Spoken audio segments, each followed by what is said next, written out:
we are, 4 days later. The bald eagle restoration, preservation, whatever you want to call it, it's done. It took about 4 days to do it. To quickly recap on what exactly we did in the, detailing process here. First step was power wash. We want to knock off anything that's loose off the paint, something that your typical garden hose isn't going to knock off. After you're done power washing, you're going to want to move on to the foam gun and the 2-bucket method like we talked about in the first video. That's important to make sure you don't scratch the surface, especially with black. Black's a really hard color.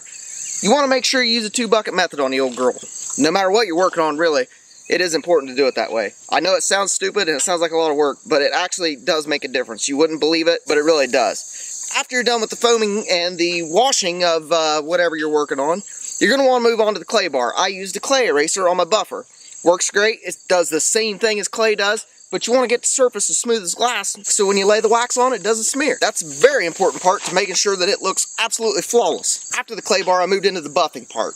The buffing, I used V34. It was a hybrid cutting compound to smooth out the surface, get the scratches out. After you use the V34, it's going to make it look cloudy. It kind of not scratched up, but it's going to look really cloudy and it's not going to look clear. Not what you think it should look like when you're buffing. After you do that, you're going to want to back out. When I say back out, I mean we used V36 from Chemical Guys. It's a cutting polish.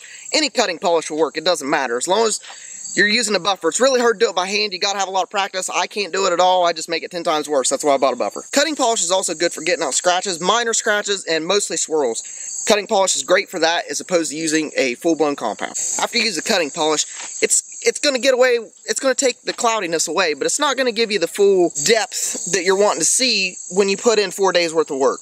What it's going to give you is still somewhat cloudy, but not near as severe as a compound. What you got to do next is use what I used was V38. It's a final polish, has no cut at all. It really refines the surface and makes it look clear. After final polish, I moved on to waxing. When I moved on to the waxing part, I used Meguiar's Paste Wax. You have to put it on by hand. You couldn't put it on by machine. I put 2 coats of wax on. I let each one dry and then wipe it off. Dry as in, I mean it hazes over. Once it hazes over, you wipe it off, lay the next one on. After I was done with that, I wanted to make sure I really had all I could get out of it. So I put on Meguiar's Gold Class liquid wax, but I used it on the buffer. Doesn't last as long, but I do think it gives it a better shine than the paste wax does. That's a fact. Well, it's not a fact. It's my opinion, but it could be a fact. I don't know. After the waxing process, I moved on to the trim on the outside. The trim being the mirrors, fender flares. That's about it. That's the only trim I got on the old side of this old girl. I use Griot's, I don't even know what it's called now. It's like Wet Shine or something, but it's in an aerosol can. I did say in the video though, I don't use that on my tires because it's so thick that it slings, especially on black. It looks terrible. It looks like somebody just slung oil down the side of it, and it looks awful. So I prefer to use something like Ultra Coat. Actually, this time on the tires, I actually used Lucas Oil, the tire shine. Tire and trim shine actually is what I used. And that actually worked great. I was really happy with the results. It didn't sling at all, surprisingly, but I did give it some time to dry. That made a substantial difference. Definitely got to give a shout out to Eddie Dew and Perry for talking me into doing the red, white, and blue lettering on the tires, because I definitely wasn't going to do it had they not talked me into it. Then to top off 4 days worth of work, I went to Lowe's and got stuff to make new poles. New poles because I want to be able to switch out flags from blue line flags, green line flags, red line flags, American flags, you name it. I even have a Chevy flag at the house, but I don't know that I'm going to fly that. I like the American flags way better. Plus, having black's not so bad. As long as you do it right the first time, wax it up real good, and then you're able to wipe it off. Like right now, it's dusty, and why not? It's a perfect time to show something. Tech Tips with Justin Hellier.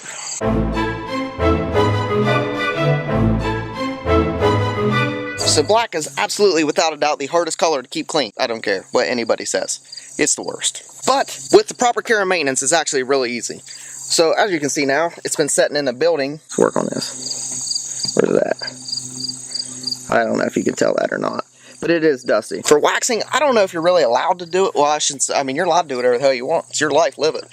I don't know if you're supposed to, but I use microfiber drying towels for wax because they're so thick that I think it does a better job. It holds wax better and they last longer than just your standard microfiber rag. I think they do a better job. Give her a quick wipe down.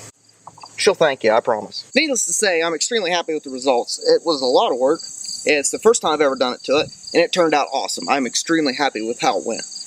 Now that we've covered the details here, there's going to be a little story time here. A little story time. So people get confused all the time about what Sam's all about. I bought Sam here in 2011. I needed a replacement for Super Sandy. Super Sandy is this truck. That was rest her soul, man. That was a good running automobile there. I like that truck. but I needed a replacement. I started racing again. My grandpa finally calls me one day and says, hey, I got a Silverado down here, I want you to come look at it. So I get down to the dealership, I check it out, I fall in love with it, it's gorgeous. But the first question I ask is it a diesel? He says, it's gas, but it looks nice, it has low miles. I'm like, well, I gotta pull trailers and stuff. I started racing, I need something to pull the enclosed trailer. I'm like, I don't know about it. So I took old Sam here for a drive. And just so we're clear, back then it wasn't Sam. That didn't come until later on in life. I took him for a drive, and I was so impressed that I brought it back. Like, listen, I want to buy it for whatever's on it. I don't give a shit how much I gotta pay. I'm totally kidding. I didn't say that at all. I negotiated. I bought old Sam here for a reasonable price. So last year I decided to start a project because just me seeing what is going on in the community, I realized that there's a serious drug problem.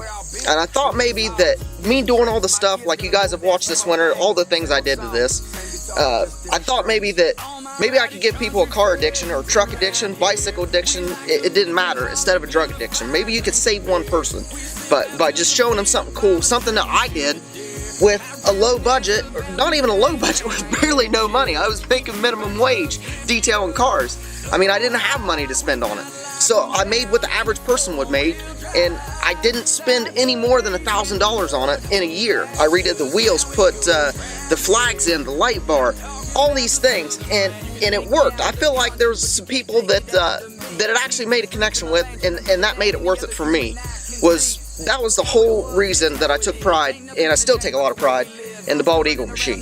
That's when it became the Bald Eagle machine, is when I did the flags and the light bar, because we needed to bestow on our children that this is America. And this was a good way for me to try to reach out to show people that America is still a great place. I love it here, and everybody needs to back it. That was my whole plan, and I feel like it worked. I see people driving around that I used to see all the time with flags in their truck, and that's awesome to me. I reached out to somebody seen what I was doing, and it worked. As far as I'm concerned, I don't give a shit if it was one person that does it for me. I don't care. That's amazing to me. I love it, and I'm still going to continue to do these things. I don't really know where to go now, because I pretty much did everything I wanted to do. I don't have anything really left that I'm looking forward to doing to it, because I have it exactly the way I want it, other than fixing this tailgate that I screwed up myself. Different story. You know, another thing is I didn't build this to be the best and to be the only one. My other goal with doing this entire project, doing everything I've done, I wanted to set the bar. I want to see somebody do better than this. That is my goal. More like people in my hometown, not necessarily people everywhere else. I want to see somebody make something that looks 10,000 times better than this. That's what I like. I like progression. I like to see what people can do. That was the goal, was to make a challenge, set the bar, and have somebody completely blow this out of the water. That was the whole plan. So I hope you guys like the detailing, Sam. I hope you liked the intro. I worked really hard on that. I thought that was super cool. I appreciate you guys watching the channel, subscribing to me. I really do appreciate all that. It means a lot. You know, I don't know how the video thing's going to go anymore. I don't know. I don't know where else to go with it other than doing like vlogs and stuff, but you know, with work and stuff, it's kind of hard to do that stuff anymore. It makes it difficult. I don't have a lot of time, as much time as I used to have, but I do appreciate you guys watching, being interested in my stuff, commenting on things. I love it, and I thank you guys for it. Take care. Browse my channel, watch whatever you want, or don't watch anything. You can leave a thumbs up, I would appreciate it. I appreciate you guys, thank you, and have a great day.